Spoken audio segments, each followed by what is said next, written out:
conversou na redação sobre Vinícius, nosso colega que foi vítima de um hacker aí que se apossou aí, tomou todas as contas dele, estava aplicando golpes através das redes sociais dele, né? Quando você viu a publicação? Isso, vi sim. Vi tudo que foi publicado. A princípio, fiquei até interessado por uma mesa que estava no valor de R$500. Achei uma mesa de 6 cadeiras, vidro com madeira, muito bonita, aconchegante. Porém, desconfiei, porque a gente pode ver, como a gente já sabe que vive num mundo de golpes, a gente já fica de olho na forma da escrita do anúncio, se tem alguma marcação, mas os golpistas estão cada vez mais eficazes em seus golpes, viu? Além de clonar uma rede social, clona também outra, e a gente fica sem comunicação com quem está sendo golpeado. Isso mesmo, não consegue nem avisar ali aos familiares, né? Às vezes tem familiar que cai no golpe por causa disso. E aí, gente, a gente resolveu trazer um especialista no assunto para poder explicar para a gente quais são os principais golpes que as pessoas costumam cair, né? Que estão sendo aplicados. Como é que eles conseguem acessar as contas da gente, roubar as senhas de tudo, né? E conseguir aplicar esses golpes. Quem chega aqui para conversar com a gente hoje é ele que está nos Estados Unidos e disse que iria tirar esse tempinho aí para dar entrevista para a gente, né? Bom dia, Rodrigo. Bom dia, Rodrigo. E se você de casa foi vítima de golpe, se você também tem o seu relato para falar, manda no nosso WhatsApp, interaja com a gente para fazer parte aqui, para alertar muita gente, não é isso? Isso. Bom dia, Sara. Bom dia a todos os telespectadores da InterTV.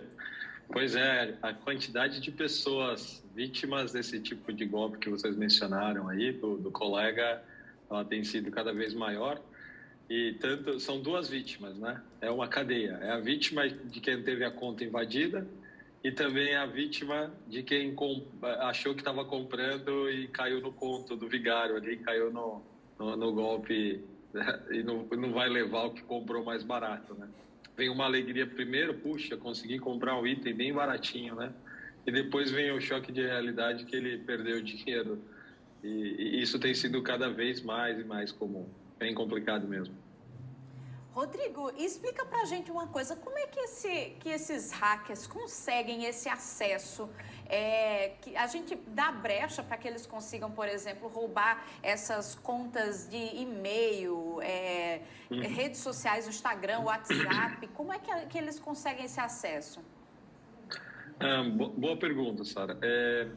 Assim, nós todos somos usuários de diversos serviços, diversos sites, né, pela internet. Geralmente, quando a gente se cadastra em algum serviço, é padrão a gente colocar o nosso e-mail e criar uma senha, correto? Todo serviço pede isso, para a gente fazer um registro. Seja uma loja online de comércio eletrônico, seja um site de um colégio, seja um evento que a gente tem que participar online. Então, qualquer usuário de internet mundial tem diversas contas criadas em diversos websites.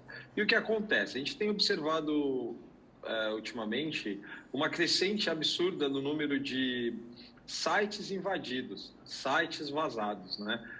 E aí toda vez que tem esse vazamento, e que vão de bancos, como a gente tem visto recente, até lojas, grandes lojas de comércio eletrônico, instituições financeiras em geral, seguradoras, ou aquele pequeno site. Mas toda vez que tem um vazamento como esse, que tem uma invasão num site desse, geralmente são expostos na dark web, né, ou na internet ali escura, que é aquele lado que a gente não consegue achar no Google, aquele conteúdo, são expostos ali as bases de dados desses vazamentos. E nessas bases de dados estão contidas sempre um e-mail e uma senha.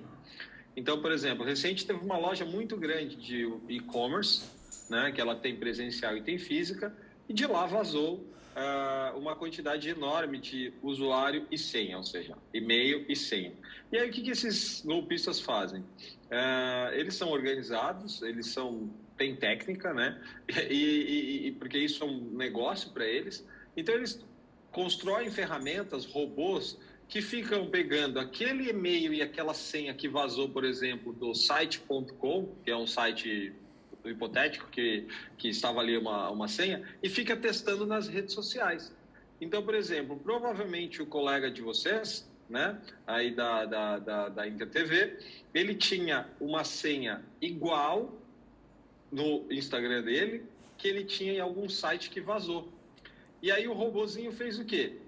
Testou o e-mail e a senha. Funcionou. Quando ele funciona, ele entra numa lista lá, que é uma golden list deles, uma lista que validou que aquele usuário e senha funciona, e aí ele vai passar para a mão de uma pessoa realmente, aí passa a ser um humano, que vai aplicar o golpe, vai fazer aquelas publicações, vai utilizar uma senha que não, enfim, vai utilizar um anúncio e uma conta Pix para o pessoal fazer a compra, né? Então é basicamente isso que funciona, sabe? Sempre a nossa senha vai vazar de algum lugar. E aí quando ela é repetida em mais de um serviço, né? Provavelmente esse serviço que tem a senha repetida igual ao serviço que vazou, ele vai ser invadido e vai poder ser aproveitado pelo golpista. É isso que tem acontecido em 99% dos casos aí dessas Instagrams e demais redes sociais que são invadidas. Diferentemente do WhatsApp, tá? Do WhatsApp já é uma forma diferente, que eles aplicam o golpe, que é o envio daquele SMS, ou ainda compra-se, habilita-se o cartão, o chip da operadora para poder fazer a validação via SMS quando tem um ataque direcionado a alguém aí que eles queiram pegar uma vítima. Então, um grande problema hoje é isso, é repetição de senha. Senha fraca, repetição de senha, ou seja, eu uso a mesma senha numa rede social para outros serviços, e aí a gente já sabe que se vazar daquele lugar vai facilitar a vida do malfeitor para invadir todas as minhas outras contas que usam aquela mesma senha. E um terceiro ponto importante é a ativação do segundo fator de autenticação, que pode ser por SMS, por um autenticador automatizado, que é gratuito, né? Existem diversos aí. Porque se vazar o usuário e vazar a senha, ele não vai ter acesso ainda ao código que aquele autenticador gera, que é aquele token. E aí ele não vai conseguir invadir sua conta. O Instagram e as demais redes sociais possuem essa função ativada. Quando você clica lá em segurança avançada, enfim, você pode ativar o segundo fator de autenticação, mas eu nunca tive acesso a essa estatística, mas eu imagino que nem 50% a 60% dos usuários possuem esse segundo fator ativado. E aí eu queria encorajar todos os telespectadores que nesse momento estão assistindo essa entrevista, que vão agora no seu smartphone, ativem o seu segundo fator de autenticação no Instagram, no próprio WhatsApp e nas demais redes sociais e serviços, como Google, Microsoft, que é o e-mail, porque tudo isso, quando não ativado, vai facilitar a vida se você tem a senha repetida. E se tem a senha repetida, é hora de também pensar em mudar. Para cada serviço você coloca uma senha, né? Mas aí, Sara, o pessoal me pergunta muito, mas é muito difícil decorar essas senhas, são muitas senhas. Olha, eu utilizo até para mim, né? E pode funcionar para diversas pessoas, que é mudar apenas alguns caracteres iniciais ou finais daquela senha padrão para cada serviço. Então, você pode adicionar letras e números relacionados ao nome do serviço, cria na sua cabeça ali um padrão.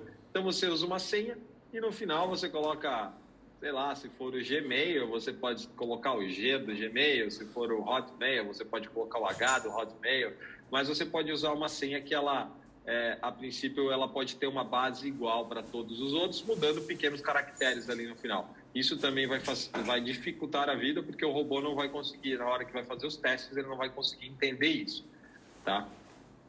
Eu nem interrompi. Todo mundo chocado.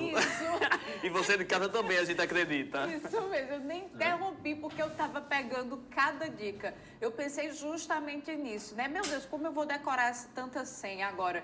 Tem que trocar tudo, né? Então é mais seguro, cada rede social, cada equipamento tem uma senha diferente. E eu já estava aqui pesquisando como é que ativa aí essa segunda confirmação aqui nas redes sociais, no Instagram, porque do WhatsApp eu já coloco isso aí, e aí é muito mais segurança para a gente, né? Eu imagino que muita gente deve estar relatando também nesse momento que já foi vítima de algum golpe, né, Lucas? Isso, muita gente falando que foi vítima, assim como a gente viu o golpe, né? Um colega da gente, um familiar da gente. E nesse caso do Vinícius, que geralmente a gente vê esse golpe de venda, a gente via no Instagram, ia no WhatsApp, falava com a pessoa e perguntava: ei, é para vender mesmo ou é golpe? A pessoa dizia: não é golpe, cuidado.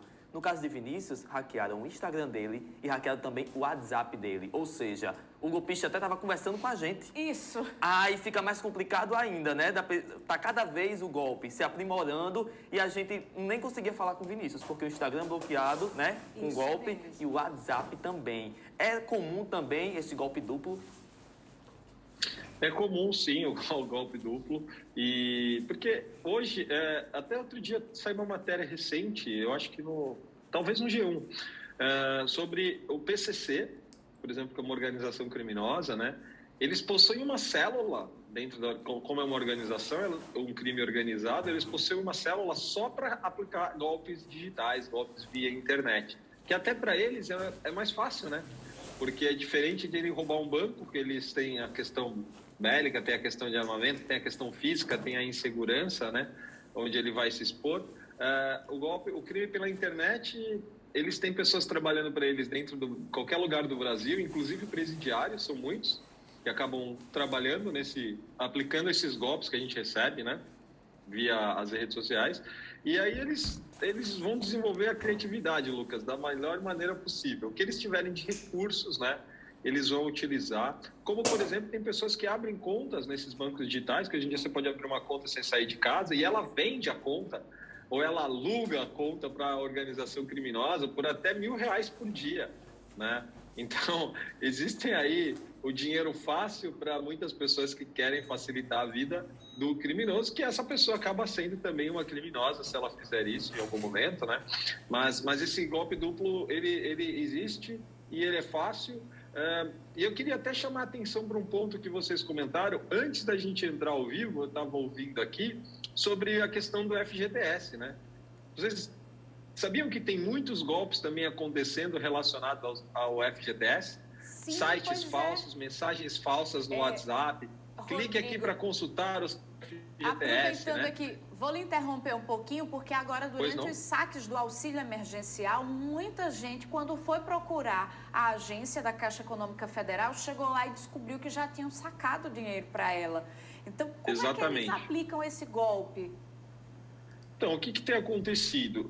Muitos dados das pessoas têm vazado na internet, infelizmente. Tem dezenas aí de bases de dados. Então, por exemplo, esse golpe aí do auxílio emergencial. Para você fazer o primeiro cadastro lá no site da Caixa Econômica, você precisava confirmar dados. Seu nome, sua data de nascimento, o seu CPF, o nome dos seus pais, por exemplo. De repente, algum outro dado ali aleatório que ele pediu, que é relacionado a alguma informação.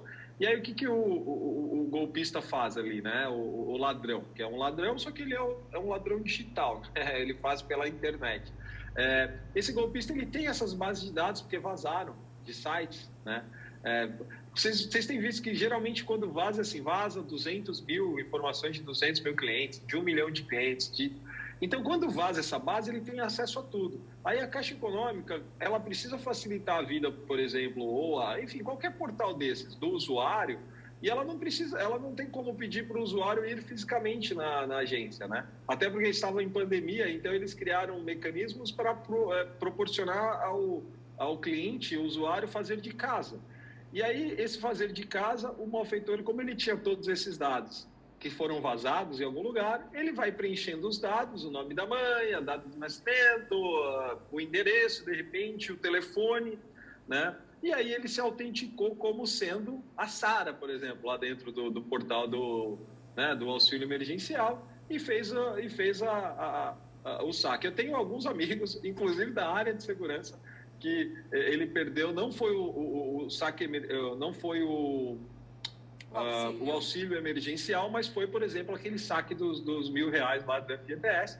Quando ele entrou na conta, não tinha mais, alguém já tinha sacado os R$1.000, e aí a gente foi fazer um mapeamento e a gente descobriu isso. A pessoa usou dados dele que vazaram em um site de e-commerce e os dados completos, né?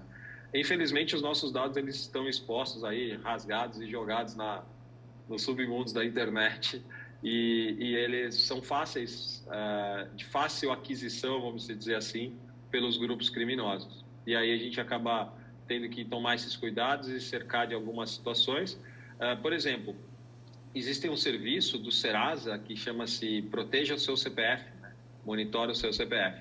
É interessante, não é uma coisa tão barata, mas quem quiser se proteger, por exemplo, pode pagar lá a mensalidade. E aí, toda vez que alguém tentar fazer um crédito com aquele CPF, tentar abrir uma conta, fazer uma consulta na Caixa Econômica para alguma coisa, esse serviço ele avisa você por e-mail, avisa por SMS. O seu CPF foi consultado, o seu CPF foi utilizado.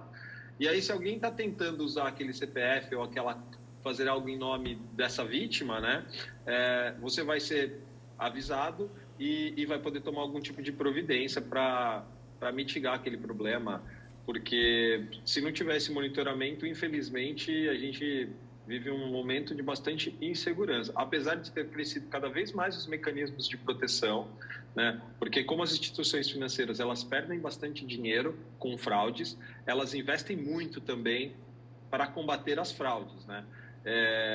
Para poder minimizar esse prejuízo das perdas financeiras. No entanto, é uma briga de gato e rato que está sempre ali a instituição tentando proteger e o ladrão tentando achar novas brechas, novos mecanismos e assim vai a linha do tempo, a gente vê acontecer essa quantidade absurda de golpes e de vítimas aí, infelizmente, sofrendo as consequências disso. É verdade. Está chegando aqui um monte de perguntas para a gente e relatos, né, Lucas? Muitas pessoas vítimas de golpes. E uma pergunta diz assim: tive meu Facebook hackeado e o golpista está usando ele como se fosse eu. Como consigo excluir? Como faço? Essa pergunta abrange aí para Instagram, WhatsApp. Quais são os passos aí para recuperar a conta ou excluir? Existem diversos, para cada rede social, para cada serviço é um passo diferente, tá? Mas o passo sempre vai se dar através do suporte daquela rede social. Então, ao entrar, ao tentar fazer o login, você não vai conseguir, porque ele vai dizer que você não tem aquela senha, né? Porque provavelmente quem hackeou, quem te roubou, mudou aquela senha. Então, você não estou conseguindo acesso à minha conta. Clica lá e aí cada rede dessa vai ter um procedimento diferente a ser seguido. Seja no Facebook, seja no Instagram, onde ele vai te pedir para informar o seu e-mail. Se você agora tem um problema, se você tinha a mesma senha para o e-mail, para o Facebook, por exemplo, e as duas foram hackeadas, o seu e-mail e o seu Facebook, vai ficar um pouco difícil fazer essa recuperação.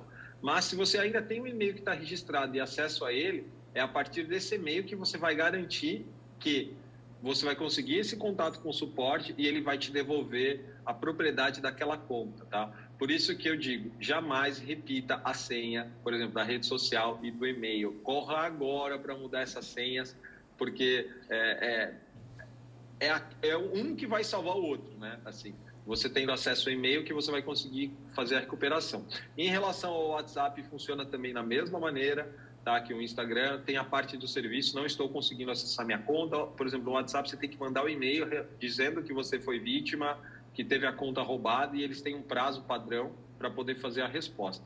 Uma coisa que acontece, muitas pessoas utilizam os telefones celular e eles usam aquela linha antiga, aquela linha que ela é um celular pré-pago, por exemplo, e que você nem tem acesso à conta, o pessoal vai colocando crédito. Não é comum isso? Vocês conhecem pessoas que fazem assim?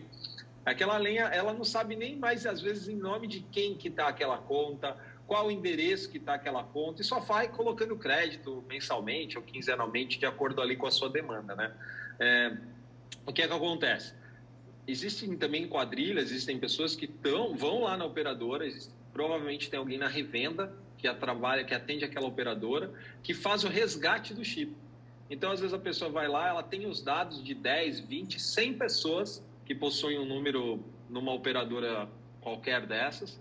Ele resgata esse chip, ou seja, ele vai com seus dados, informa, pega o chip como se tivesse perdido o seu chip, e aí ele ativa no telefone dele o chip, recebe o SMS de confirmação e acaba tendo acesso a diversos outros serviços.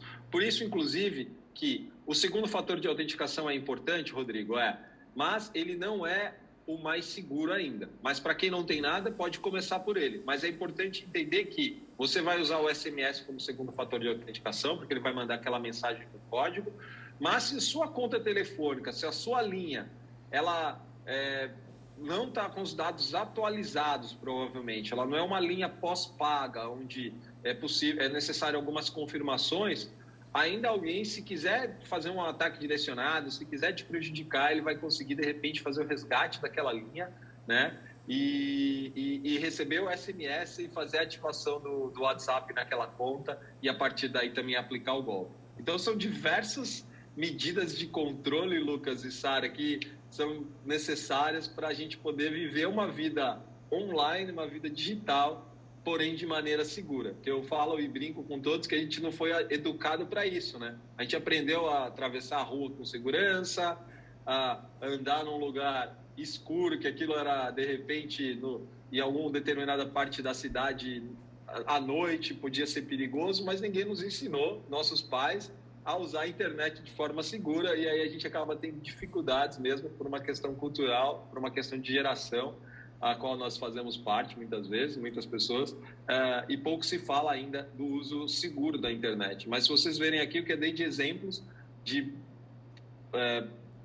possíveis situações inseguras que prejudicam a nossa vida real, que não é a vida online, a vida presencial, elas são várias, né? Então é bem importante que todo mundo esteja ligado nisso. E, Rodrigo, rapidamente aqui, que nosso tempo já está indo embora, é o seguinte, muita gente falando que caiu no golpe, tem até sequestro de golpe, hackearam a conta dela e cobraram para ter a conta de volta. Sim. Então, nesse caso, é possível rastrear, que o pessoal comunica, o golpista está ali falando com você direto, está online, é possível rastrear esse golpista? É um tanto quanto difícil. Para rastrear é necessário que a polícia ela esteja nesse processo, né? E para quebrar sigilo de endereço IP, que é o endereço onde está, para descobrir a quem pertence aquela linha, aquele IP. E o que acontece? A maioria desses golpistas, eles estão usando uma linha que foi roubada de alguém, um CPF que foi utilizado para ativar um chip em nome de uma pessoa falsa, que foi um dado desse que vazou na internet, ele fez. E aí, o Pix que ele usa para receber o dinheiro também é uma conta que foi aberta através de estelionato, em nome de alguém, ou alguém que alugou essa conta. Então, é bem difícil. Eles tentam se utilizar de mecanismos para evitar, né, esse rastreamento. E, às vezes, no final das contas, quando vai rastrear, descobre que a pessoa está dentro de um presídio já, cumprindo pena, e ainda é quem está chegando e fazendo essa aplicação do golpe. O que não resolve a vida da vítima, muitas das vezes, né? É verdade. Rodrigo, muito bom, viu, ter a sua presença aqui para esclarecer para a gente como é que acontecem esses golpes. A gente agradece você ter disponibilizado seu tempo, tá em viagem, tá longe daqui, mas obrigadão, viu aí? Rodrigo, obrigado pelas informações. Deixou a gente e os telespectadores, acho que todo mundo, olha... Ligado, viu? Ligado e mudando senha. E contem comigo, acho que isso é um serviço de utilidade pública que a IPTV Cabo G faz corriqueiramente. Isso é muito importante para a população, para as pessoas. Então, assim, eu estou disponível para isso. Eu acho muito importante a gente abordar esse tema. Contem sempre comigo, eu vou estar sempre à disposição de vocês, tá bom? Muito obrigada mais uma vez. Até mais. Ótima. Obrigada, viu? Você aí de casa que participou, a gente pede desculpa se não deu para ler a sua pergunta, a sua mensagem. A gente tentou englobar, né? Porque são muitos casos, aí renderia um fórum. Isso mesmo, mas fica o alerta, né? Fica o alerta. O golpe tá aí, o saque também, tenha cuidado.